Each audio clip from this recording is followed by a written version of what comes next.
안녕하세요. 복지만 챙겨도 먹고 사는데 걱정 없는 세상을 만드는 부자 아빠 100억입니다. 매일 도움이 되는 핵심 정보만 전달해드리고 있는데요. 오늘은 계속해서 언론에서 이야기 나오고 있는 국민연금에 대해 알아보겠습니다. 모두들 행복한 노후를 위해 국민연금도 소득원 중 하나로 생각하고 계실 텐데요. 현재는 소득이 있으니 추후 더 많은 연금을 수령하기 위해 연기노령연금을 선택하는 경우가 있습니다. 그런데 단순히 국민연금 수급액만 생각하고 이런 선택을 하시면 큰 일 날 수도 있습니다. 심지어 조기 수령이 유리하다고 주장하는 경우도 많은 이유가 바로 오늘 안내해드리는 이유 때문입니다. 많은 분들께서도 이미 알고 계실 수 있겠으나 오늘 영상을 통하여 다시 한번 숙지하셔서 행복한 노후를 설계하는데 도움이 되셨으면 좋겠습니다. 무엇인지 자세히 알려드리겠습니다. 본격적으로 알아보기에 앞서 좋아요 한 번씩만 부탁드립니다. 구독과 좋아요는 영상을 제작하는데 큰 힘이 됩니다. 국민연금 수령기간을 5년 늦추면 36%나 더 받을 수 있다고 노령연금 늘리는 팁으로 소개되고 있습니다. 심지어 국민연금을 제때 받지 않고 뒤로 미룰수록 더 이득이라고 합니다. 단편적인 부분만 보면 맞습니다. 5년 늦게 받으면 정상 수령 시보다 36%나 더 받게 되고 물가 상승률이 반영되는 기본값이 커지기 때문에 약 10년 이상만 수령하게 되면 정상 수령의 연금액을 추월하게 됩니다. 65세부터 정상연금 수령자가 70세부터 연금을 수령한다면 80세 정도부터 정상 수령 금액을 따라잡는다는 이야기입니다.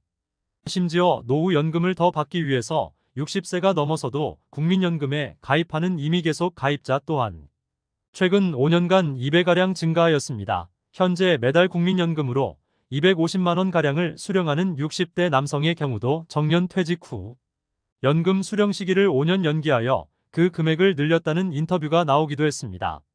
40대에서 50대의 경우 65세부터 연금을 수령하게 되는데 60대까지는 버티다가 70세부터 수령하는 방식으로 연기하는 것이 유리하겠다는 단순한 계산이 나오기도 합니다. 그래서 100세 시대를 살아야 하는 40대와 50대에겐 합리적인 선택으로 보여집니다.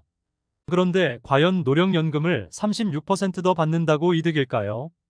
최근 60대 은퇴 생활자가 연기 노령연금을 선택한 것에 대해 깊이 후회한다고 합니다.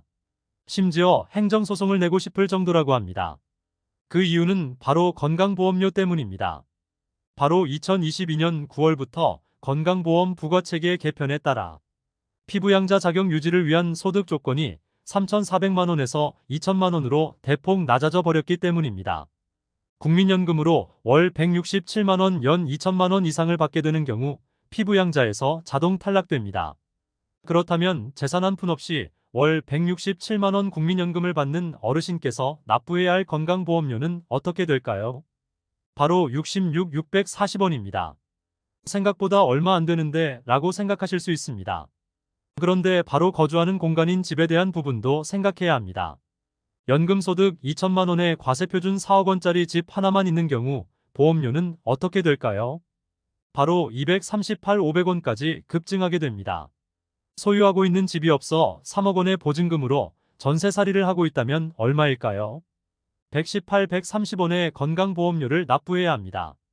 즉, 내 집이 있든 없든 어느 정도의 집에만 거주해도 2배 이상의 건강보험료가 폭등하게 됩니다. 연기노령연금은 자녀들에게 손 벌리기 싫어서 조금이나마 더 많은 금액을 수령하기 위해 선택하였습니다. 그런데 건강보험료 부과체계 개편이 이루어지면서 피부양자 자격을 유지할 수 없게 되어버린 것입니다. 한편 당장의 노령연금 수령액이 167만원 이하라고 안심할 수는 없습니다.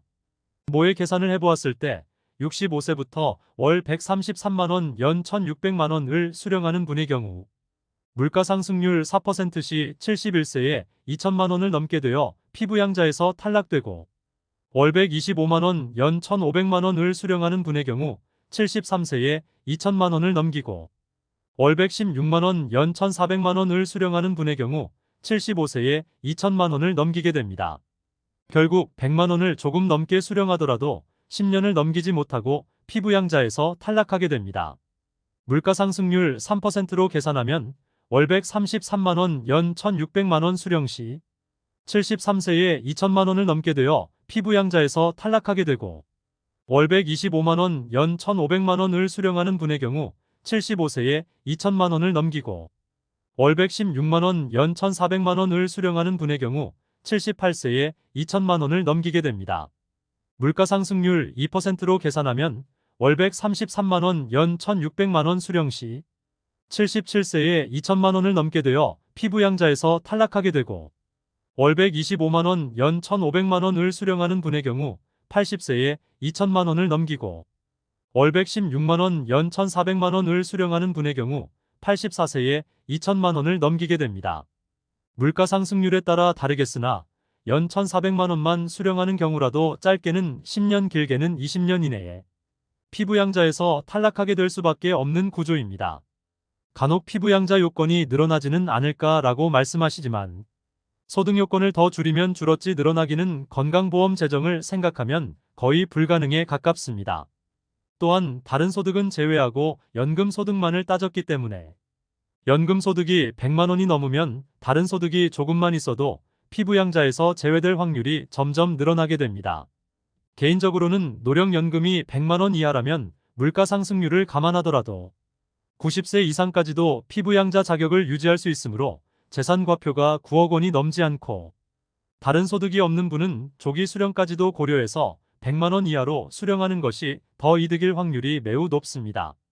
다만 소득이 어느 정도 있는 분이거나 재산과표가 초과하여 어차피 건강보험료를 납부하여야 하는 분의 경우는 건강보험료 평가액 중 연금소득만 50% 증가하고 건강보험료는 과표나 소득이 올라갈수록 증가하는 비율 자체는 적기 때문에 연기 수령하는 것이 유리할 수도 있습니다. 물론 건강보험은 나이를 먹으면 먹을수록 병원 가는 일이 잦아질 것이므로 없어서는 안 될 우리의 자랑스럽고 꼭 필요한 사회보장제도임에 틀림없습니다. 하지만 이렇게 피부양자에서 탈락되어 건강보험료 납부하는 사례도 생기는데 단순히 국민연금만 생각하여 연기해서 수령하면 손해보는 분이 분명히 생길 것입니다. 반드시 필요한 제도를 유지는 해야겠지만 최대한 납부는 피할 수 있으면 피하는 것이 개인에게는 좋을 것입니다. 물론 건강보험료가 걱정이라면 어차피 자녀에게 상속될 텐데 미리 증여하여 건보료를 낮출 수 있습니다. 그런데 증여하면 증여세 및 증여취득세를 수백에서 수천만 원을 내야 하고 명의를 넘긴다 한들 연금소득은 앞으로 물가상승률만큼 늘어나기 때문에 납부해야 할 건강보험료는 증가하는 연금소득액에 비례해서 늘어나고 건강보험료율 자체도 매년 증가하기 때문에 실제로 수령하게 되는 국민연금액은 점점 줄어들게 됩니다. 연기노령연금을 선택할 때는 단순 연금액뿐만 아니라 장기적인 득실도 따져보아야 합니다. 70세에 연기연금을 수령하는 사람은 손익분기점이 80세 정도가 되지만 건보료 및 기타 세금 등 연금 상승에 따른 부담해야 할 세금은 늘어나기 마련입니다. 현재 우리나라보다 더 노인 인구가 많은 일본을 참고해 볼 필요가 있겠습니다. 일본의 경우 65세에 연금을 수령하지 않고 70세로 늦추게 되면 42%나 연금이 늘어납니다. 심지어 75세까지 늦출 수 있어 최대 84%까지 연금 액수를 증가시킬 수 있습니다. 그런데 연기연금을 신청하는 노인의 비율은 채 1% 남짓밖에 되지 않습니다.